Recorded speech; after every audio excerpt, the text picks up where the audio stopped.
Selon une militante des droits de la femme, les femmes victimes de violences basées sur le genre ont du mal à parler de leurs blessures.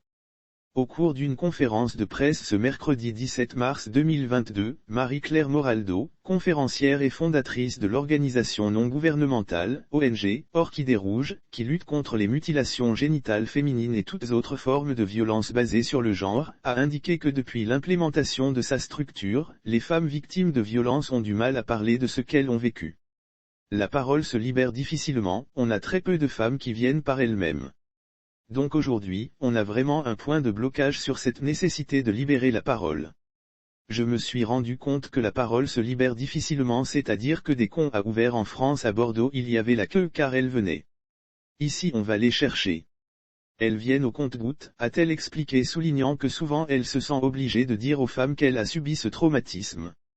Les raisons de ces difficultés à la question de savoir ce qui pourrait provoquer cette difficulté de parler librement, Marie-Claire Moraldo a évoqué la culture. Dans notre culture africaine, on a tendance à dire qu'une femme doit supporter tout. Ce qui fait que les femmes ont tendance à porter les blessures de ces violences, qui pourraient avoir des répercussions sur leur vie.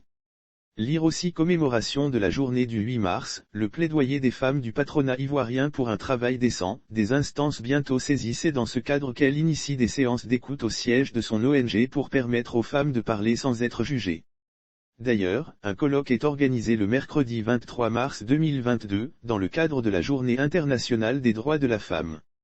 Objectif du colloque pour la responsable de cette ONG, ce colloque est une grande première en Côte d'Ivoire et il vise à informer le grand public sur l'accompagnement global à la reconstruction psychologique et physique des mutilations génitales féminines, renforcer les capacités des parties, débattre et échanger avec le grand public sur les solutions de reconstruction pour la liberté mentale, physique et économique des femmes.